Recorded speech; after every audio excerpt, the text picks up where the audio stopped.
Hello there. This is Hi. Major Greg Arabian of the Post 41 AMVETS, the Corporal Paul S. Marsubian Post.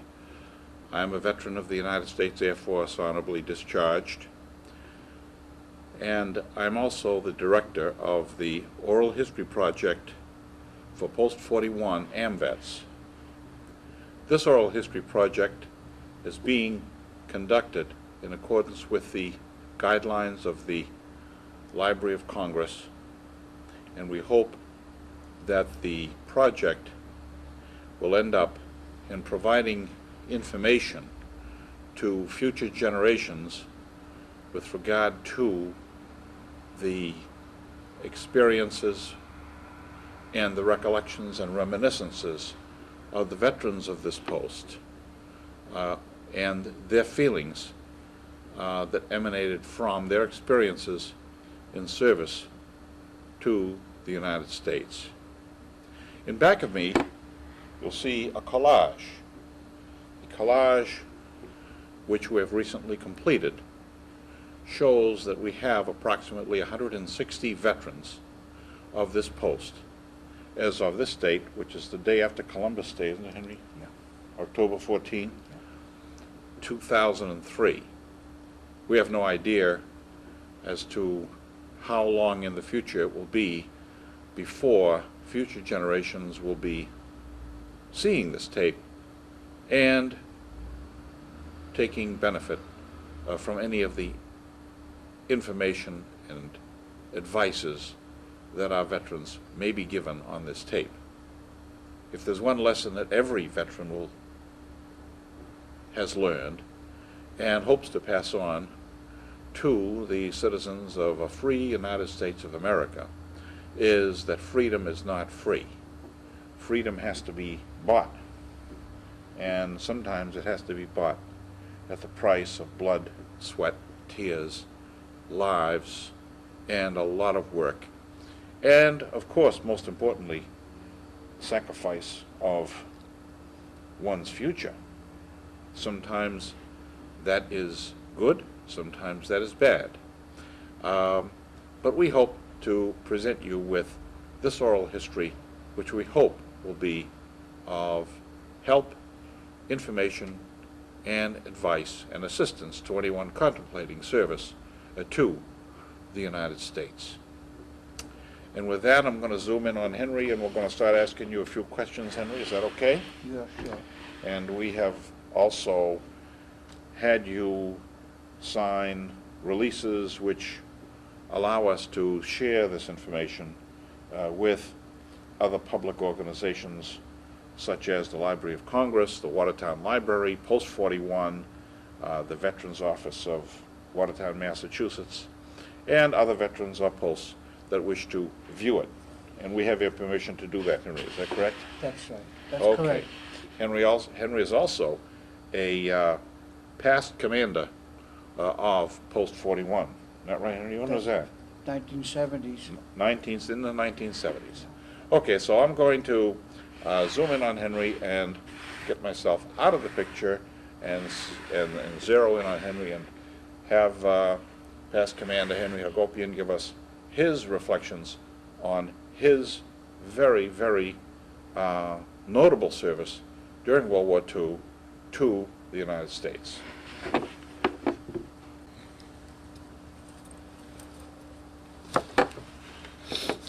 Henry, let's just start up by saying where were you born and brought up, Henry? I've lived in Massachusetts all my life. I was born in West Virginia, and from childhood to adult and marriage, I lived in Brockton, Mass. Mm-hmm. And where'd your parents come from? My mother was born in Bulgaria, Sofia, but she's of Armenian parentage, and they're from Kure originally, from Kure in Turkey. Kure? Kure. Mm-hmm. And my dad was an Antepsi. From Entep. Yeah. Mm-hmm. And you were brought up in the Brockton area? I lived in Brockton most of my life. You went through the Brockton schools? I did. I graduated from high school in 1941. I recently attended the 60th anniversary of my graduating class. Wonderful. Where were you when when the Pearl Harbor was attacked on December 7, 1941? 1941, unfortunately, we graduated in a war year, and shortly after we graduated, we were confronted with a war in service. Mm-hmm. When I graduated, the problem didn't exist, but that year. You graduated in the summer of 41, Yeah. and we were attacked by the Japanese 6 months after, about 6 Right, months after. Right. Okay. So you were inducted in August of 43. I was. What happened between 41 and 43? I graduated. I went to multiple different, I had different kinds of employment, hardware, office, a caterer. I had several different jobs, and the job market didn't really open up until after the war started, and there were plenty of jobs. But I worked for the state police in 1942, late 42, until I went into the service. The Massachusetts State Police. Okay. And what skills did you have, if any, with them? I was a radio and teletype communications service employee, and we relieved policemen from that kind of duty inside radio work and teletype communications so that they could go out on the road. Okay. Because there was shortage of the officers at that time too. How did it come about that you were drafted? I had a deferment because I was working for a security organization, but I didn't feel that was right, so I went to the draft board and told them that I didn't want the deferment. I wanted to go in, so they arranged it. They said You told them you wanted to serve. Yeah. I see. They had given me a deferment. Because you didn't feel right with the deferment, is that? No, I didn't. All my friends and my brothers, and everybody were serving, and I didn't want to bypass that experience myself. Mm-hmm. Mm-hmm. Well, that's notable because a lot of people, for instance, during the Vietnam War, did anything not to serve. But here you are, you want to serve. Okay, so where were you inducted? Fort Devens. And after paperwork there, was it? Did you do a little paperwork? And I did my basic training there, too. You did? Yeah. And what did that consist of? That consisted, it was an engineer outfit, a combat engineer organization where we learned how to build roads, repair roads, build bridges, multiple kinds of bridges, to repair buildings if was necessary, but mostly road work, bridges. You did this at Fort Devens? And some combat training at Fort Devens. Mm-hmm. And how long were you at Fort Devens? I went to Fort Devens in late August, and there's some time after we were there and I finished our basic training, we went to West Virginia for some maneuver training. And it was winter conditions, and after West Virginia, we went to Fort Dix, New Jersey, and departed from New Jersey for Europe. And you left for Europe from Fort Dix? Yeah. And where did you arrive? We arrived at Le Havre in France. You went directly to France? You didn't go by way of England? No. Okay. And what happened at Le Havre? Tell us how you felt when you landed there. I'm sorry, I have to correct myself. Go ahead. We did go to England. You went to England first? Yes, we did. We stayed there probably a month or so. You get there by ship? We went to ship, we went on the Mauritania. That's a transport vessel, a pleasure vessel that the English converted into transporting troops. Yeah, the Mauritania was a pretty nice passenger ship. Yeah, that's the ship we won, but you'd be surprised, we were packed on there like sardines. There was very little space. Really? And the seas were pretty rough, and so some of the people got sick. But that's what we did. We went on to Mauritania. And accommodations are pretty tight? Very. It was, the ship had a huge manpower. a load on it. How about food and living conditions? It was just basic. There was a kitchen area that we went to, and I remember the food was passable. It wasn't bad. Mm-hmm. Yeah, on the ship. It was hot food? Yeah, warm food. Yeah, Mm-hmm. yeah, baked and cooked in the kitchens. And sleeping conditions? Rough bunks, one on top of another, and it was Pretty tight. kind of rough water, Mhm. but it was cramped, and you could hardly wait until you departed off of that situation or departed from it. Mhm. So it was a difficult time. Where in England did you land? A place called, I believe that we went to, I believe it was in Southampton or that area, and we went into a place called Cheltenham. Where's that? Cheltenham in England. Cheltenham? Yeah, Okay. it's a small community where they had a pretty large military base. And did you By go with your group there? Did you have a group that you belonged to? We went there with my company. It was Company B of the 188th Engineers Mm-hmm. Combat Battalion. Mm-hmm. It was my organization, and we stayed as a group. Mm-hmm. All through my stay with the engineers, we remained in that company. Okay. And what did you do in England? Go through practice again? In England, it was more of not too much intense military practice. I believe that there was more routine types of duty, Mm-hmm. security duty, kitchen police duty, cleaning up. They kept us semi-alert, I think, situation, and not rigid. So far as your real training, though, is concerned, the real training took place at Fort At Devens. Fort Devens, we had our intense training. And how long did you stay in England before you left for France? But I believe that we went to France in, I believe it was September sometime, Of 40. or 44. Now, keeping in mind that the invasion of France took place in June 6, 1944, do you recall where you were at that time? In 1944, June, on D-Day, Yes. I believe that we went into France. Did I say that it was 44? Yeah. I think it was September 43. September 43 you went into Yeah, France. Yeah. Let me just check it. Go on. I think that This was before the invasion? we left, no, I'm sorry, it was 44. We left Camp Shanks in New York, and that's just right near New Jersey. We left there July 24th, 1944. So in September sometime, I believe. Okay. When was the, The invasion was June 6, 1944. So you left Camp Shanks in New Jersey in July of 44, which would be a month after the invasion. I think And that then we- you arrived in Le Havre in September of 44, which was, let's see, I think that August 28th, we crossed the channel mhm.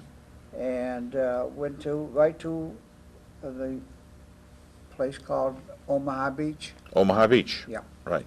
And see, I had to write some of these down. It's been a long time ago. That's okay. So August 28th is when we went into Europe.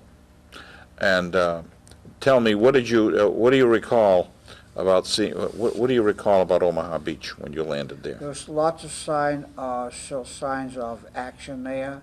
Military military vehicles, debris was still there.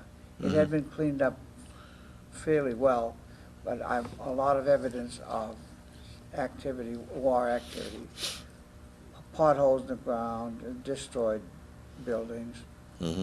and How did you hit the beach? Use Higgins boats or LSTs or? they put us on. After we got off the boat, they put us on landing craft and transport us off to the beach.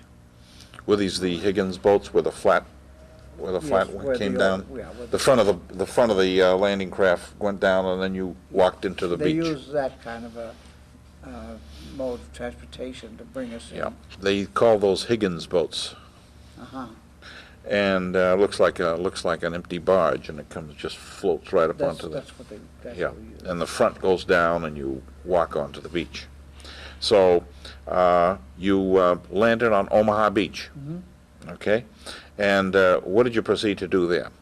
We were moved in at least a little over 200 miles. The lines had gone from that area in quite a way, so I know we went in about 230 miles. 200 miles. 200 miles Mm. immediately, yeah. Mm-hmm. And we went, and we went into some small town in France. What were some of the towns that you recall that you went through? Nancy, Chateau Cecile, there were small towns and mostly little town, Agincourt, things, little towns. We just moved along quite rapidly, so By truck? by truck. Mm-hmm. And how were you received by the people?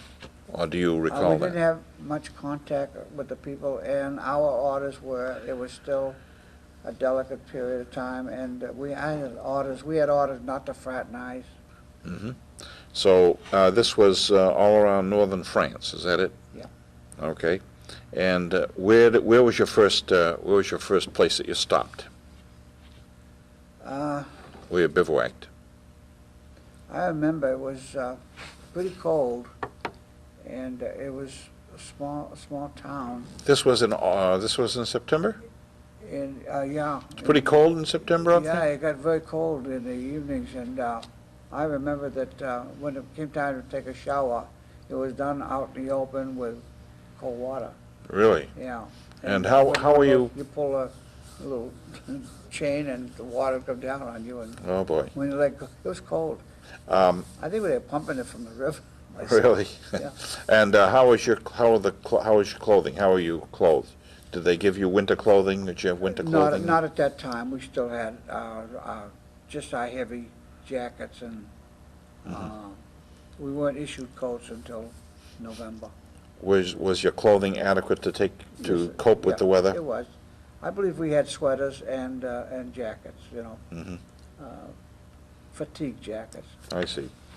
So, where were you when all this occurred? Any idea? Someplace in France, near the city I remember most is Nancy. Nancy. Yeah, Mm-hmm. That's a famous city. yeah. Mm-hmm. And what did you do there? We repaired roads, some bridge work. Some bridges were knocked out. In one place there was a small drop in the terrain where a railroad trestle had been destroyed, Mm-hmm. and we replaced that trestle on the tracks. And when you repaired roads, are these mostly filling in bomb craters and things like that? The roads were actually more than highways, mega highways. I remember that we worked on auxiliary roads, secondary roads, and even roads that were just created for the purpose of military. So we had a lot of filling in, backhoe, that type of thing. But my part was, sometimes it was so muddy, we had a type of road where you just cut down trees, and these logs would be placed in the mud, Mm-hmm. completely across. Mm-hmm. And of course, then we constructed some bridges out of prefabricated material, called these- daily bridges. Yes. So we did mostly repair, and one of our group had to clear a minefield, and unfortunately, some of them were killed because they exploded. Mm-hmm. And I remember it's one of our squads. So you still dealt with the mines. Yeah, there were mines, not much of it, but some of our group did. I personally did not. And you also repaired bridges that had been damaged.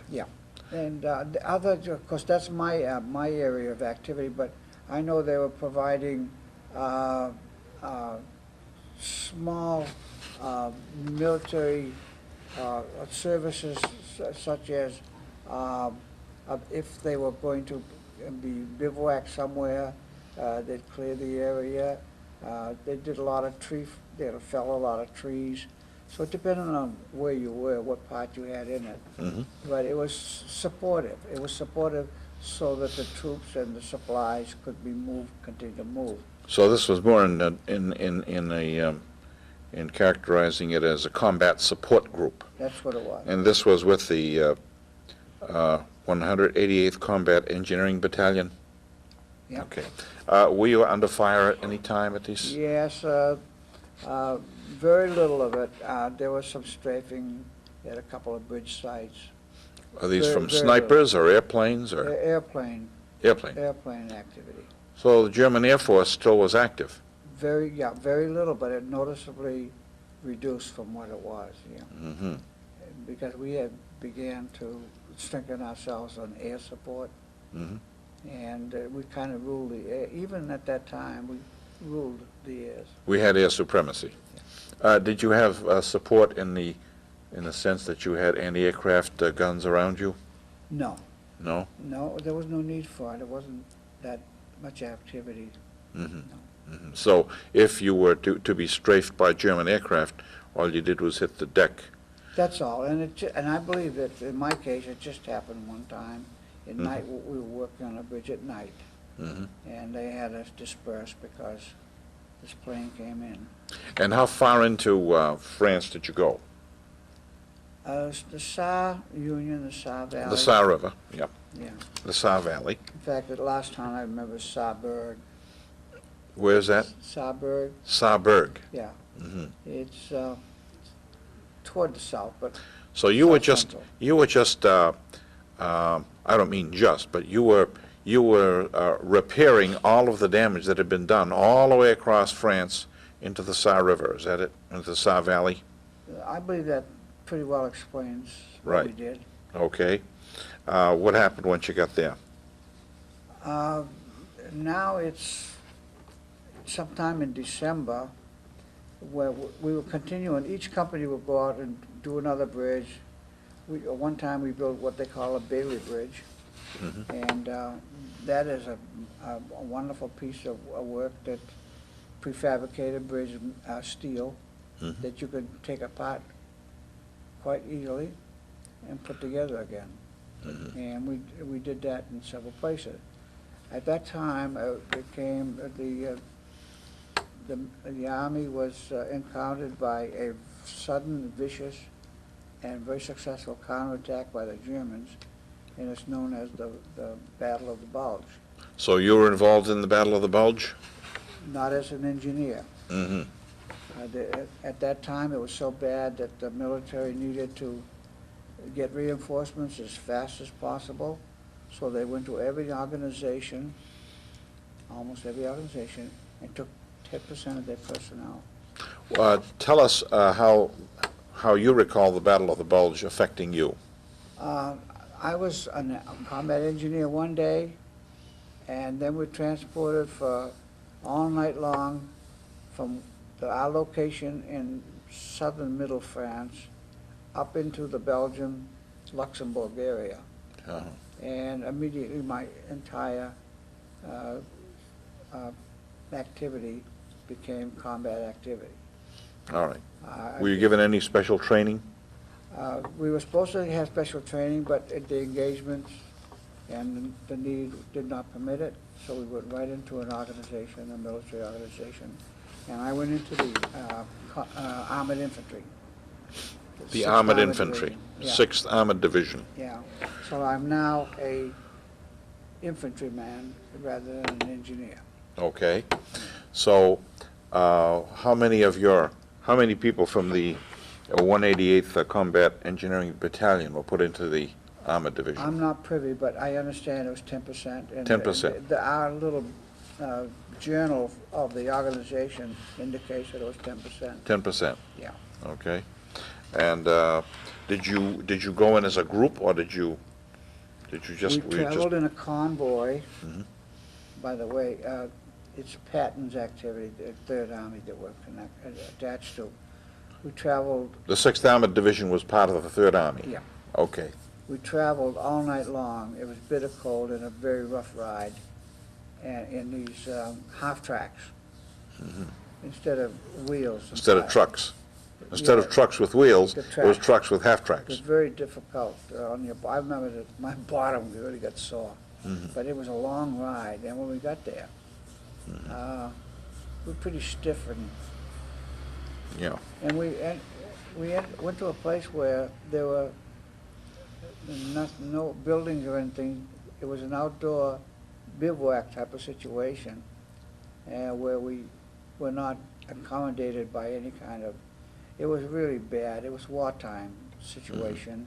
So we went right into the open, and at that point we had our overcoats, very heavy overcoats, and very little other material. They gave us each a rifle, and An almost M1? immediately, Was it an M1 rifle? it was an M1. I was almost immediately, I was put out, and we had some scouting assignments where we just went out to areas that were not really manned fully by either side, but were in between the positions.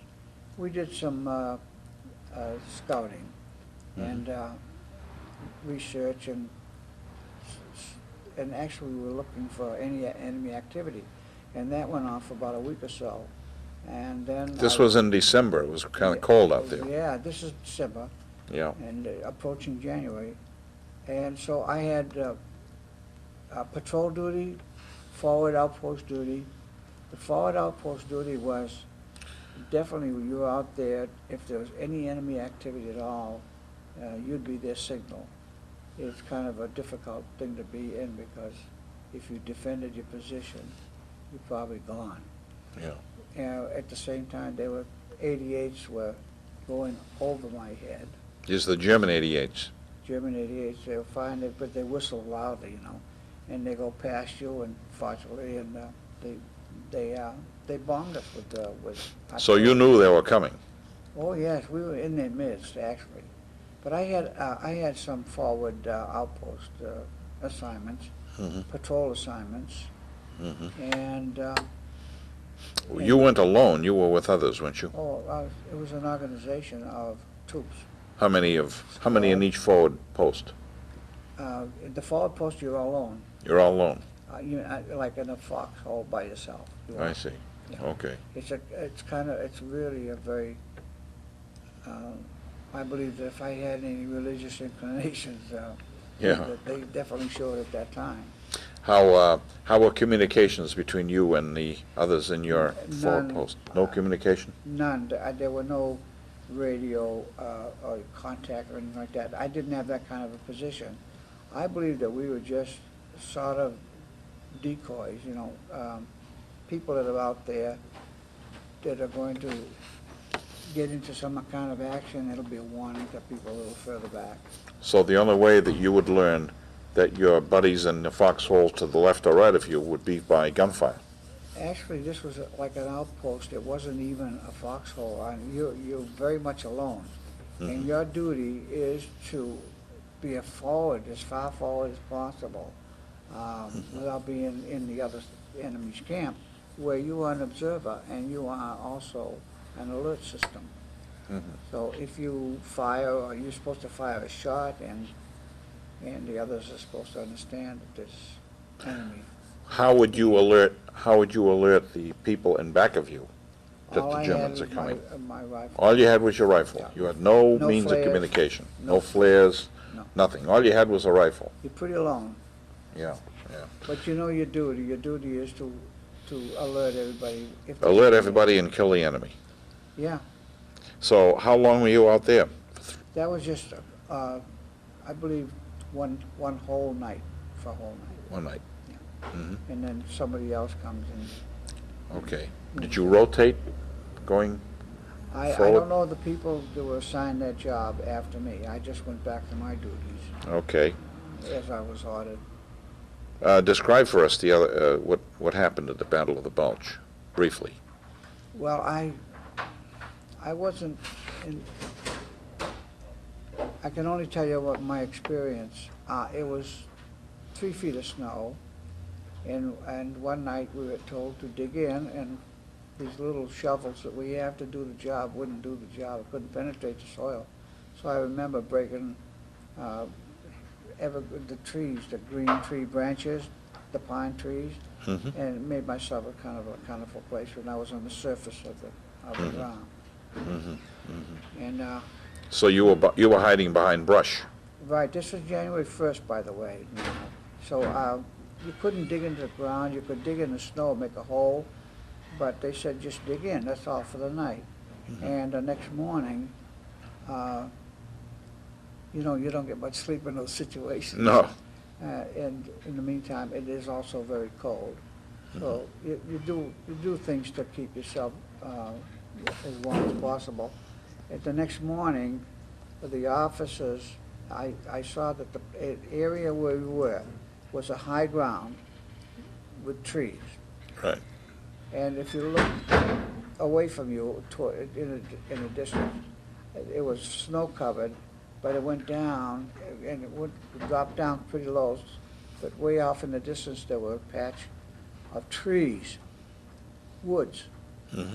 And in these woods, I saw it, but I don't know if anybody else did, but I saw that there were little specks of movement. And on the other, then it went down, and the round patch of woods was extensive. Mm-hmm. And then the ground went up toward a rise in the distance, and you saw the roofs and the peaks of some of the buildings, Mhm. even probably a church steeple. So there was a town there, but these little specks that I was watching were moving from the woods up over that draw and toward this town. So I Mhm. saw that this is enemy action, I'm pretty sure, enemy people. I think these are men and troops and Not tanks. too far away. I'd say perhaps 2,000 yards away is this patch of woods, all by itself. Mm-hmm. So that it's surrounded by white. So that we had one tank with us, and I saw that activity, so I went to the tank officer on the tank. He's a sergeant, and I got his attention. I asked him to take a look down there, and he did, and he saw it. And it was like, this is new information for him, so I don't know. They have radios on their tanks, I'm sure, so I Right. don't know if he got authority or not, but he pulled the tank out and fired, Mhm. and all those little specks just, so accurate, Disappeared. yeah.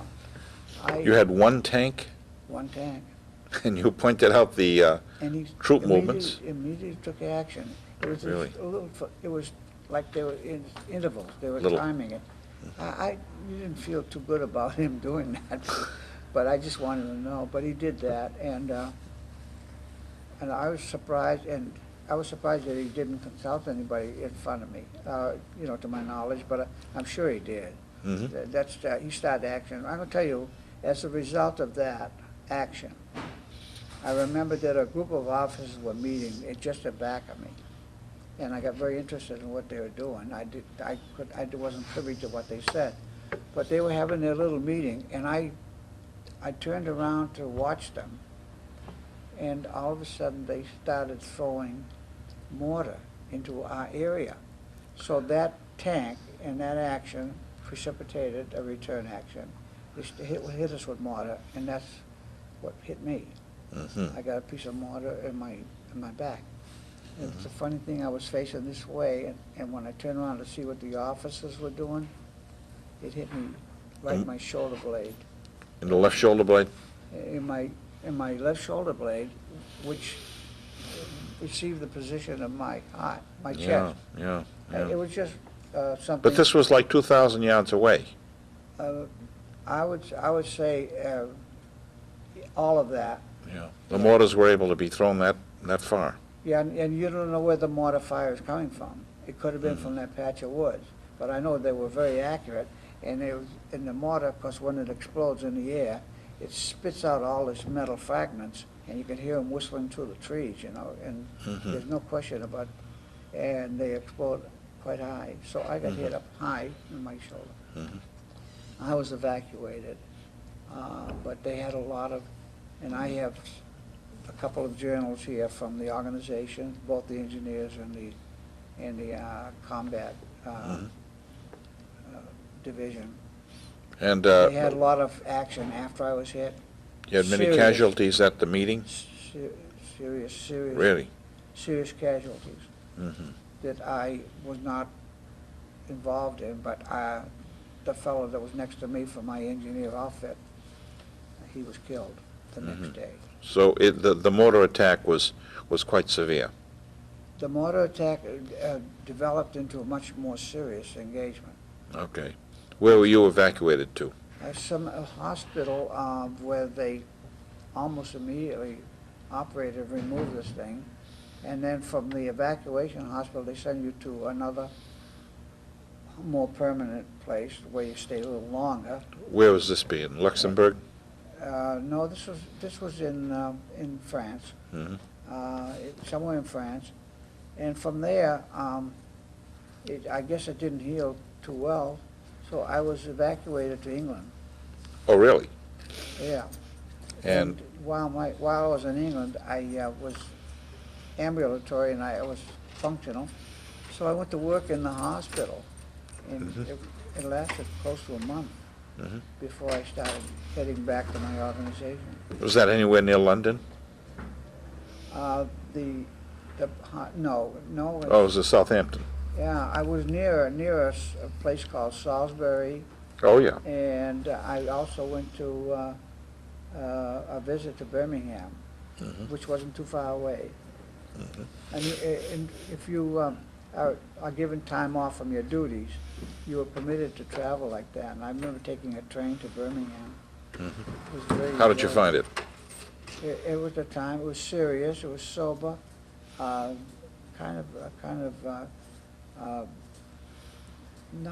a hustling, bustling city. Even though it's a big city, everything was controlled and in a quiet. Was there much devastation from the German bombers? Not in England. I didn't see much of it. No. Because they say during the Battle of Britain there was quite a bit of I know. bombing going on. But I you didn't see was any of more that? in the rural areas, except when I traveled, and you don't really see that much. So it could be so, but I don't You didn't recall see that. seeing any great damage myself. Okay. Did there come a time when you went back? I did in sometime in March. 45? Yeah, I was headed back, and Patton was moving exceedingly rapidly, so fast. The way the military does it, your organization comes to get you from what they call reinforcement depot. In other words, the troops that are going back to their organizations do it by a system of facilities that draw them closer, and they call reinforcement depots. They're troops holding places. Okay. Troops are held there, and your organization will come after you. And I remember twice they told me to get ready. They're coming in the morning, early in the morning. So where did you go to your first reinforcement depot once you left England? I was in France, Lille, Worms, Worms? and Namur. Namur. Namur, M-A-M-U-R. These are in France. Mm-hmm. Most of them are in France. Mm-hmm. And from these places, you wait for your organization. They never came after me because Patton was moving too fast. I never returned to that organization. Mm-hmm. The war, gradually, we dominated in the air, and we recovered our ground, and it was very quick. Because your record here says that you were in northern France, in the Rhineland, in the Ardennes. That's right. No, I wasn't Luxembourg. I was in those places. So you fought in those areas? Yeah. Okay. Well, the combat engineers were riding. Combat engineers. Yeah. And Central Europe. So you returned to Europe sometime in, just say, March of 45? Yeah. And then, of course, do you recall when Roosevelt died in April of 45? Yes, yes. What happened? At that point in time, I was working for Eisenhower's headquarters in Belgium, Brussels. When did that occur? That was, I believe that was April, In April of 45? yeah. They took you out of the depot, the reinforcement depot? Yes, and I was assigned to what they call the Chandler Base Section. It was headquarters, The what? the European headquarters for Eisenhower. Chandler Base Section. That's what they Chandler call it. Base Section. What did that do? That was administrative for Eisenhower's command. How did they pick you out of the depot for that kind of work? They must have, I think you'll see that they designated me some kind of a clerk typist or something. Right. They needed somebody to, these were claims, war claims that I processed. And it was in the claims section. I worked for a colonel who was an attorney. And we processed legal claims against us for damages, dead animals, ruined property, orchards damaged, all kinds of claims against the government for damages done to French citizens.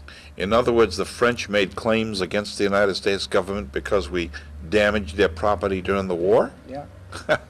That's really something, isn't it?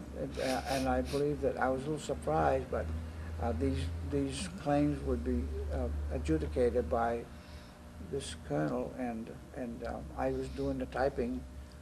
The nature of the letters, I'm not sure, but I believe that they did make decisions to award these people for their losses. Was there much money involved? No. No. Not a lot. And were there many denials? I don't recall that there were. In fact, I think that there was. They probably got to me because they were adjudicated favorably, and I don't think I got any letters of denial. But these claims, were they being made in English or in French or what? My work was in English, and the answers were in English. I never saw the claims themselves. I had the letters of disposition, so I don't recall. So this colonel the who was, nature of the you know, complaints. so this colonel who was an attorney made the decision as to who was going to be compensated and who wasn't. It's called a War Claims Commission or something? Yeah. War Claims Office? Okay. And that was in Eisenhower's headquarters. And where was that now? In Brussels. In Brussels. Okay. How did you like it there? Brussels was nice. I had leisure time. It was like an ordinary job. We'd have our work hours, and it would be free. And so I was able to enjoy. That is probably the only time in my service where I was like a tourist. That was in Belgium. Did you have any interaction with the local people there?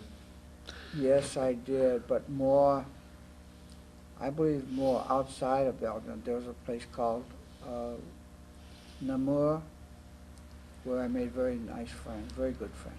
Right. And we'd go there. And these were French? They were French. They were Belgian. It was Namur, Belgium. And they were French-speaking. And I believe that they were French extraction because that's what they indicated to me. How did they feel about the American troops? Well, from my experience with them, they were warm, very outgoing, very receptive, and They didn't resent our presence? no, no. All right. And so how long were you with Eisenhower's headquarters? I was there, and I sometime in December of '45, they approached me and said that if I wanted to remain in the service, and extended my my tour, that I could have a promotion and that I could stay on my job. And I was engaged to be married, and I decided that wouldn't be fair to my family, so I declined. Did you keep in touch with your family all during your service? I had correspondence. Correspondence back and forth? Sometimes you had long waits before you finally received them, but I did have my letters. Sometimes I had to wait quite a while, and they'd finally show up. So, You had mail call? oh yes, we had mail call all the way. Okay. Now, So, this was, let me see here. You were in until December of 45. So when did you have left the General Eisenhower's quarters? I believe that I made a note here when I left. We left on, by the way, I left on the Enterprise, the aircraft carrier Enterprise, Ah, yes. and there's a little right up here about that trip, and it was How the accommodations? late December, no, somewhere in the 20s Mhm. Of December, and that very transportation experience that I had is written about in this Army and Navy, and it tells when it was and how bad. The captain of that ship said that he'd never been in rougher ocean, and I can tell you that's true. That aircraft carrier looked like a twig out there that was being tossed around. It was Really? amazing. It says here, the Atlantic, a raucous old fury during 4 winters of war, behaved just as badly last week in the first winter of peace. Over her smoking, heaving wastes, she hurled 100-foot waves, 80 miles an hour winds at bucketing U.S. soldiers and sailors who had only one objective, to make home port. So you were aboard the Enterprise, and again, you had some pretty rough weather. Very, very tough. Right. It was. Were the accommodations any better there? They were not as crowded. Were there aircraft on the deck? No, none whatsoever. You had no I can aircraft? tell, we had such a view of the deck that you could almost see the force of the water rippling that deck. It was really amazing. It was Mhm. it was flexible, you know. It has to be. I'm The deck sure. was flexible? Yeah. That's amazing. But it really was quite a thing to see how that ocean toyed with that big ship. It says here, during one 12-hour siege, the giant Enterprise had been driven back 41 miles. Steel gun shields were crushed. Catwalks were swept away as waves thundered over the flight deck, 50 feet above the waterline. I saw water right over the flight deck. That's right. The Really? water was, you could see the water coming right over the water. It was really. Anybody washed over the, did you know? No. You were always inside. Those areas that would comprise danger to an individual. You're off limits. You weren't permitted, you weren't permitted to. Okay. So where did you finally end up? Yeah, I believe that we came into New York. Mhm. And what happened after that? Well, after that, I can tell you that I had this intense need for milk, and I could hardly wait. The Red Cross met us with coffee, and I said, I'd like some milk. I didn't have milk at all. You hadn't had milk for a long No. time, and you really liked milk. Oh, I felt the need for it. Really? That's all I remember, is that I asked for milk, and the rest of it was routine. You disembark, and you head for your point of discharge, which was Fort Devens again. Mhm. So we worked our way up into Fort Devens, and I was released from there. Do you recall calling your family when you got to the United States? I'm not sure that I was free to do that. I may have at the first opportunity, but I don't think that when we disembarked, we were able to get to a phone. Really? Yeah, because I think everything was on the move constantly. Mhm. All the transportation and everything, it was immediate. So you ended up at Devens? Yeah. And how'd you At make that it from New point- York to Devens? By train? Train. Mhm. At that point, we contacted our families. And where were your families living at then? Where was your family living at that time? My family's still Brockton. Mhm. My own family and my fiance's family was in Watertown here. Mhm. So who came to get you? I don't recall. Don't recall? I think that I provided whatever. I believe I used bus A bus or hitchhike? to come from Fort Devens to Boston and then to Brockton. To I believe Brockton. it was a bus. Okay, all right.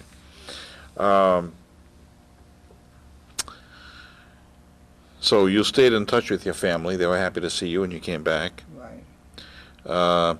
Generally speaking, the food in the combat areas was not up to par. It was terrible. Did you have rations? They give you rations? We had rations, but I would say there were times when we had nothing. And I remember the Army had this bulk chocolate stuff that was just meant to provide energy and something. And I remember that I had to rely on that quite a bit. And most of it was K rations, and then again, they had to get to you so that they could give it to you, or you had to get to them. So there were times when you really didn't have much. So I always had a little supply of this chocolate. Chocolate. But during your training, the food was okay, I suppose. During training it was. When we went to West Virginia for maneuvers, I don't know whether it was unintentional or not, but we were without food for 3 days. Really? And you can't imagine what happens to a man when he doesn't have food for 3 days. They apologized to us that they had trouble. It was very snowy, and conditions were not conducive to travel. So we were without food That was in Virginia? in West Virginia. Isn't that amazing? Yeah. Right in the United States, you're starved for Yeah. 3 days. Yeah. Oh, boy. Oh, and what happens to you when you're in those conditions? It's unbelievable. What happens? I remember I was so desperate for something to eat that I went to, it was high ground, elevated, but there were a lot of farms, and it was winter, of course, and the harvest had been long gone, but we went to the potato mounds and dug into the ground. We found small, undeveloped potatoes, and we ate them. You lived off of the potatoes? I did, yeah. Didn't these farms have eggs and chickens and things like that? And they didn't, I don't know whether they, maybe they had them, but we didn't have access to anything like that. Isn't that amazing? The Army would hide that kind of a thing. I don't think that they let people know that the troops were hungry. Isn't that something? I didn't get a chance to knock on doors. The grounds that I'm talking about, the areas I'm talking about, were really isolated. There wasn't much human activity. They're quite rural areas. So, did you ever regret the fact that you volunteered for the service? No. You did your duty. Yeah, well, I just felt that I couldn't, there was no legitimate reason for me not to serve.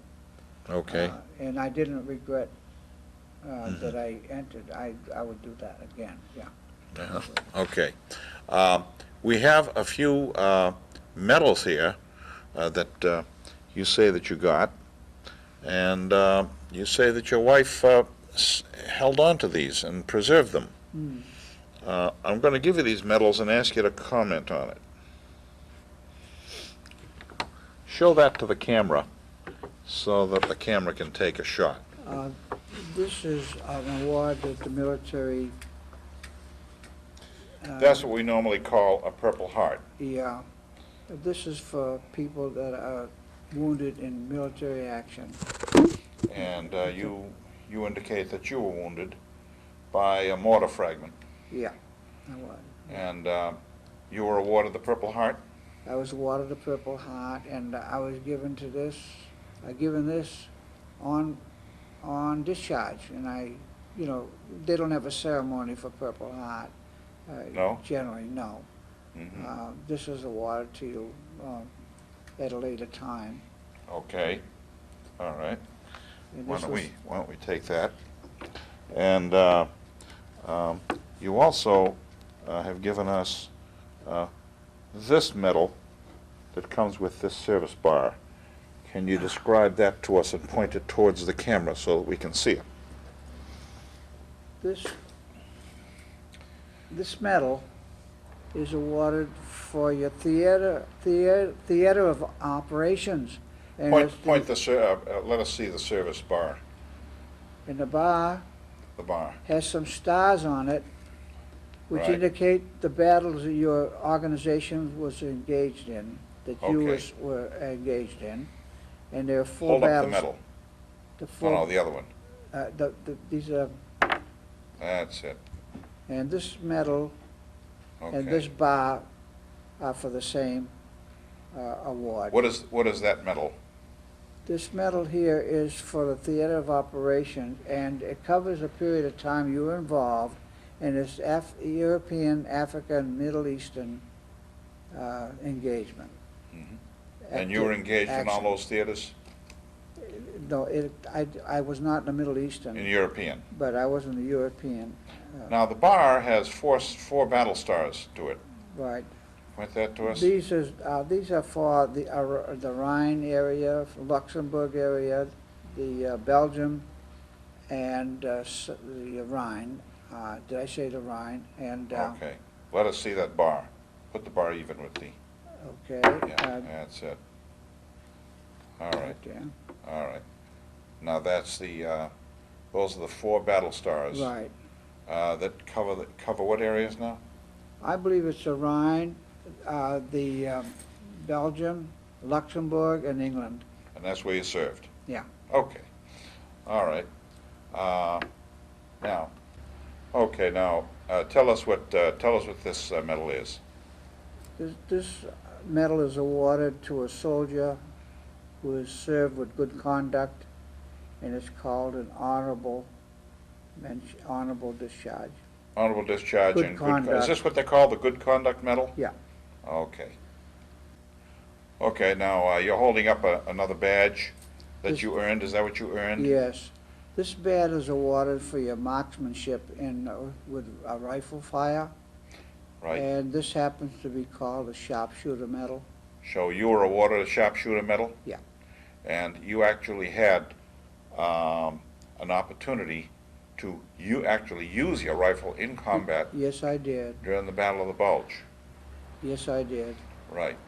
And you always had that rifle with you, not only in the Battle of the Bulge, but from the time you landed on Normandy Yeah. and into northern France. I can say that at the time when marksmanship came into play was during that time when the tank fired at the troops down in the wooden area. Mm-hmm. Then we came under attack, and they also attacked us. In my Okay, right, now on your right-hand side, go ahead. in my right hand is a patch that indicated Third Army service with the Third Army, That was Patton's General Army. Patton's Army.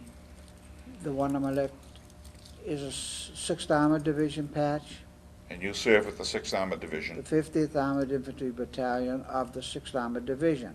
Okay. What else do you have And there? here, this goes back to my engineering service. It's an emblem that engineers, combat engineers and civil engineers are awarded by the military. Okay. It shows a fortress. All right. This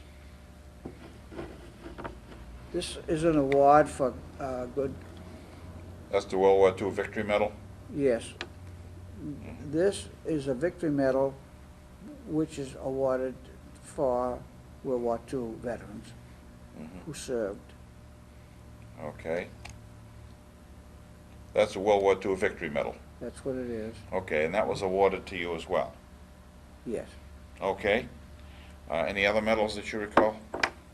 I believe that's it. That's it.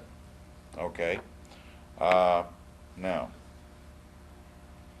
Okay, now Henry, you have some photography there, don't you? Yeah, I have pictures. Why don't we go through some of this? What do you Okay, got? I have pictures taken when I was home on leave during my basic training and just prior to leaving the And country. that's you when you were home on leave?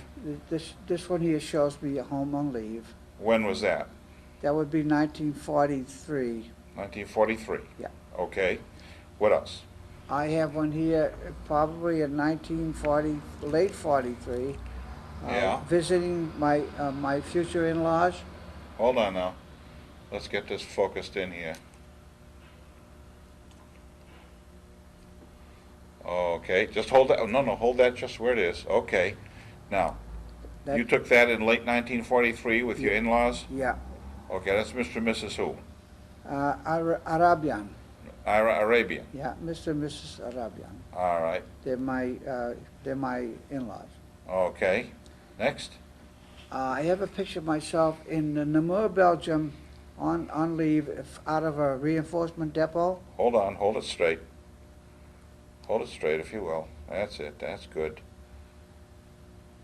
Namur, Belgium. That's you at Yeah. Namur, Belgium. August 24th, Go ahead. Turn it around. 1945. Turn it around.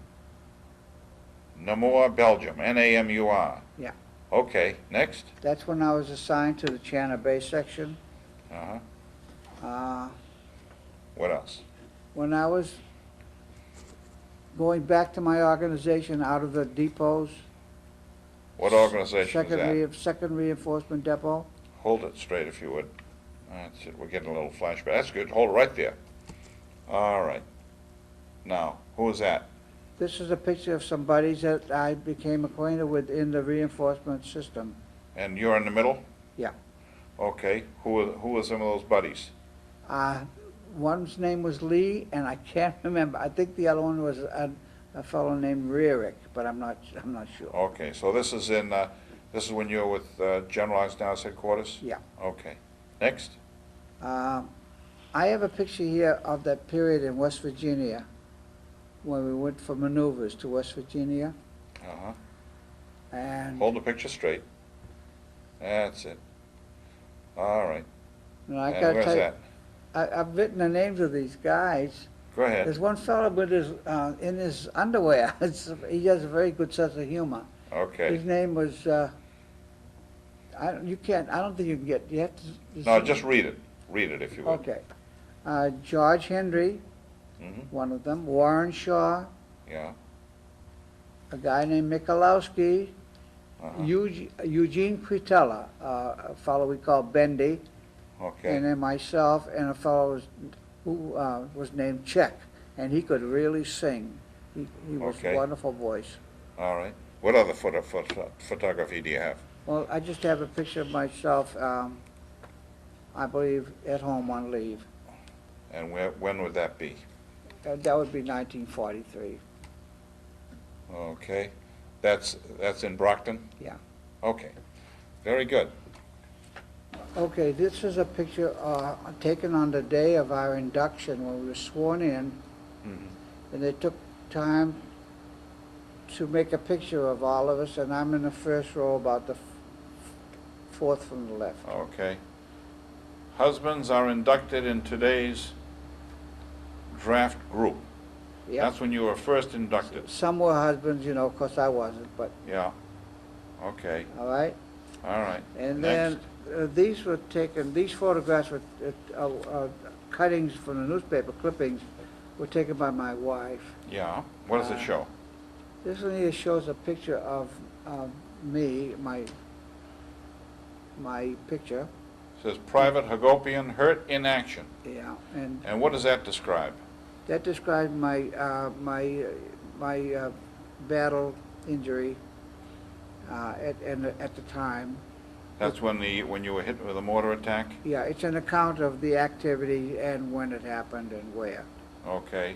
That's just a little notice about And that. how did your family feel when they heard of that? They were frightened. They were frightened more than anything. They had this trepidation, that's about all. So they came through okay. But when they found out I was okay, that really... Any other clippings? I don't think so. Or memorabilia? What do you have there? I have here a enlisted man's pass. What's that? For PFC Henry Hagopian, 1st of January 1943, 1200 hour, to 0600, the 3rd of January 1943. This is a time off from my basic training. Okay, let's see if A we can pass. get that in there. And you had to have a pass before you could go anywhere. Let's see that. Let's see if we can get this recorded in here. This is an enlisted man's pass, huh? Yeah. And to Henry Hagopian, PFC, from 1200 hours, 1 January 43 to 0600, 3 January 90. It's a 2-day pass. Yeah. And That allowed me to go home. See? That allowed you to go home. Yeah. And on the reverse side, it has here, in accepting this pass, I understand I am a soldier at all times, subject to both civil and military control. I must be temperate and not do anything in public to disgrace myself or the Army. I must be polite to all people I meet, whether they are in uniform or civilian clothes. A pass is a privilege, and I may not get another one if I do not conduct myself properly. And you sign that, right? Yeah. Okay. And then you've given me a copy of the Boston Herald. And the date of this is Monday, January 8, 1945. And the heading is Nazis Belgian Lifeline Cut. Strasbourg Threat Pressed. And this is at the Battle of the Bulge. Yeah. And you have a copy of this. Did you get this copy from the Herald itself? I'm not sure. Yeah. I think that my wife got that somewhere. Okay. So she was interested in your military history. Okay, and you've also given I think me I went to Heidelberg when I was stationed in Belgium. Really? Yeah. So you've given me a book here.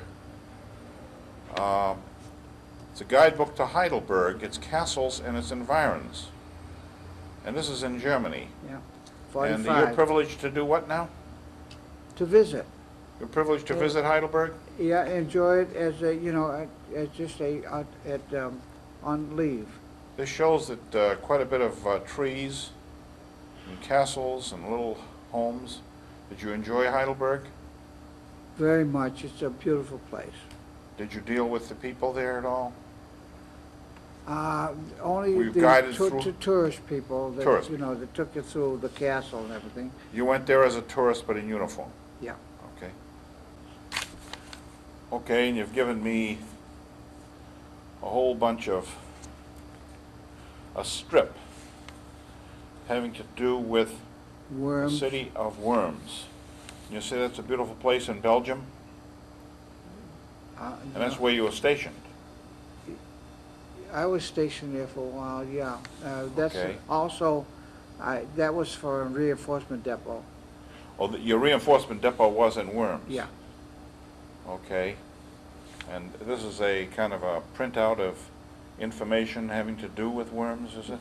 Yeah. Uh-huh. Looked out prominent places. Uh-huh. It's like a guidebook. That's what it is, a small one. And I believe that Martin Luther was very active in Worms, but I'm not positive. And here are some of the pictures of some of the castles in Worms, huh? They're still there, I suppose. Yeah. None of these were destroyed, were they? No. Mm-hmm. It shows pretty good. So this was a reinforcement depot Yeah. where you were stationed. Okay.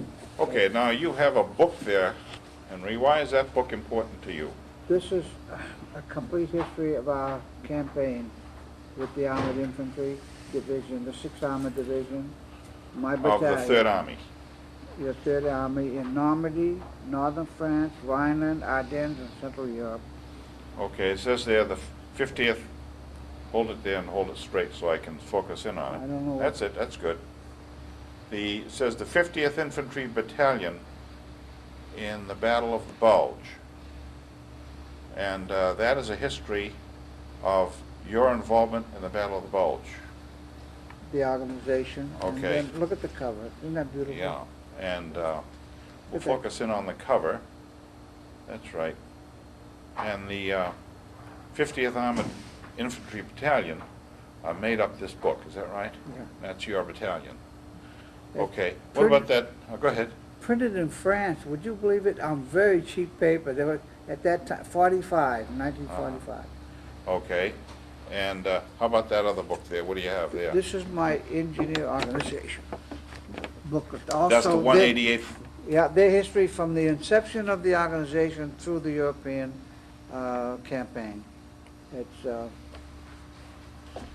It's just And you're with the 188th Combat Engineer Battalion. Combat Engineer Battalion. And And- this picture down here shows, oh boy, that shows that you were amidst a lot of devastation there, weren't you? Yeah, Did you see this devastation that's shown in these pictures? Did you see some of that Our devastation? experience, Let's see it. and you want to see the West Virginia? Yeah, West Virginia. Both of those are West Virginia, both. Okay, Is that high enough? yeah, that's your West Virginia experience, you Yeah. say? That shows like you're plowing through some fields. What are you doing there? That's called the West Virginia experience. Yeah. What are you And, doing there? It's a maneuver, the maneuver. Yeah. Well, there were a couple of things that happened. These people, there was flooding, Uh-huh. and we had to save a town from devastation Mhm. by building a levee. Uh-huh. That was in West Virginia. Okay, so the combat engineers did do some help for the civilians. Definitely, definitely. Yeah. What else do you have You were there? asking about that.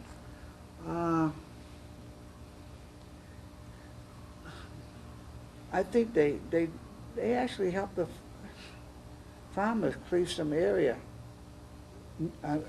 You did. Yeah, What else do you I have can't there? remember it. Fort Dix, New Jersey, Camp Shack, New Yorkers. These here cover the, like, we were in Camp Shack, New York. From Fort Dix, we went to Camp Shack and then shipped out of Camp Shack. When we- Okay, so you have something there about Camp Shanks, New Yeah. York, where you and- shipped and out, Fort Dix, New Jersey. and you went to Fort Dix before or after Camp Shanks? Fort Dix first and then Camp Shanks. Uh-huh, okay, And we departed for Europe from Camp Shanks. all right. What else? Our first mission, this is where I told you, we built bridges and roads Where? in France. Let me see it. Ah, yes, now. Yeah, what is that? Looks like a truck in the back of a, is that where you build a bridge? Is that a Bailey Bridge? Yeah. Let me Okay. see, the truck is just materials, Okay. materials for the bridge. What do you have on the other page there? That is a fully completed, constructed, Oh, yeah, that's a Bailey Bridge. yeah. That We shows also you're built- building a Bailey Bridge. We also built pontoon bridges across the river. Okay, They have various rivers. This is the nature of our work anyway. okay. Very good. And in the Moselle River, we built a couple of crossings across the Moselle River. Moselle? All right, hold that up and let's take a shot of that. And I think that's enough. All right. It goes on and on. This is where you built the bridge across the Moselle? Yeah, That's a pontoon bridge on the top, right. and that shows some of the activity that you were involved in. You learned how to build these bridges in Fort Devens, huh? Yep. It looks like a Bailey Bridge. Okay. And We then also you, built wood trestle bridges. it looks like wood trestle, right, right. Okay, very good. Put it down. Okay, Side. right. Now, we're taking pictures now of what we call a Bailey Bridge.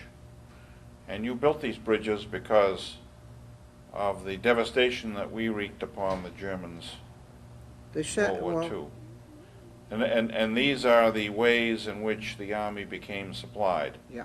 And these are all pictures of Bailey bridges. Hmm? Yeah. Okay, and you helped you learned how to do this, and you worked on these things. Okay, and then we see a 1, 2, 8, a 10-wheel truck going right over them. So they held quite a bit of, Oh, they're very, very strong very bridges. strong. Okay, very good. All right, now we have some medals here, Henry. And I think we've gone through this, but let's just point out the Purple Heart that you were awarded. That's a Purple Heart. This I'm quite proud of, and I'm deeply honored to have that award. Okay, That's for being wounded in action. okay. And then you have a triangle badge there. What's that? This is the 6th Armored Division. I was in the 50th Armored Infantry Battalion of this division. So that was the 6th Armored Division of the 3rd Army under Patton. Yes, And right next to that, is the Third Army patch. that's Patton's Army. That's correct. And the two boxes there are basically the medals. The medals. The boxes the medals came in, right? That's right. They really either hand it to you or sometimes you receive it later All right. on through the mail. All right. Now, we have, next to that, we have the Good Conduct Medal, is that it? Yes. And next to that, we have the This is the engineering medallion. Engineering Medallion. Okay. And next to that is the, Want to go over there? yeah, right over there. Okay, now the badge with the red and white stripes, That's a victory medal for, that's the victory, it's the World War II Victory Medal. yeah. Okay. And I believe that And this is green, related to red, it. white, brown badge there, that is the one you should be most proud of because it shows a history of your service. Yeah. In the, that would be in the France. These are the theaters of operation that we were engaged in as a military activity. And that would be the European, European, African, and the Middle Eastern theater. and you have the service bar on top of that that has 4 battle stars. Those indicate the battles that the division was involved in. Okay, And and that I then was involved in. give me that badge over there. This one? That's right. And then we have here, let me see if I can get it here. There we are. And we have the Sharpshooter's Medal, Yeah, this shows that you qualified. Sharpshooter's Badge, I guess it's called. Yeah, you qualified with a rifle at a level that indicates that you are awarded as a sharpshooter. Okay. And then that one, the last one over there. I believe this is associated with the military good conduct and service. That is your veterans badge. Veterans badge, yeah. Shows that you were discharged from the service under honorable conditions. All right? That's correct. Okay.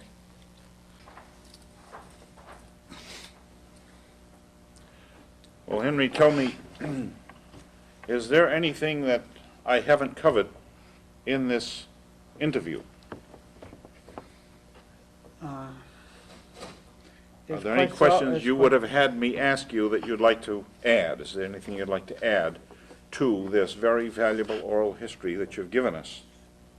Well, I would like to say that when your country is in trouble, it's good that we appreciate what we have as a nation, and that we're willing to fight to defend it. And I believe that war is a time when we're really called to give our most, and some gave their entire lives, their lives away. And we should really appreciate what it goes into giving us the way of life that we enjoy, the privileges we have, the wonderful government system that we live under. And whatever we should do, we should try to be, in our own behavior, we should honor and help to maintain and preserve what we have. And this, I think, takes alertness that should be at all times. There should be no let up on our alertness to keep and preserve what we have. It's very precious. And that's why people like to come here to live from all over the world. That's right. I think we have to be alert to make sure that we hold on to what we have. And that's called freedom. That's the name for it. Freedom is not free. Well, if that's it then, we're going to wind up this oral history of past Commander Henry Hagopian of Post 41, Corporal Paul Marsubian Post. In closing, let me thank all of the veterans and thank you, Henry, for giving us this oral history. I'm sure that it will enrich the history, memories of all veterans who see this, And for those people who are contemplating the value of this country and the value of their citizenship in a free country, I think that this history demonstrates that we will defend freedom and we will sacrifice to make sure that this country is secure. As we say again, freedom is not free. Freedom has to be given sacrifice. And people like you who sacrificed your lives, your career, and your all, paid a tremendous price to keep America free and to keep us enjoying the freedom that we have in the United States. So I'm going to close this. So this is Major Greg Arabian, Director of the Oral History Project of Post 41, on October, is it 14? 14. October 14, 2003. We hope that this information will be of use and of inspiration to those who come after us. And we hope that it will inspire you as to the sacrifices that these veterans have made. And So I'd we're like gonna to sign thank off. you, Greg. I'd like to thank you for the opportunity to give some historical and real information from a personal perspective. And I thank you for the opportunity to give this witness. Thank you very much, Henry. Okay? Now let's just make sure.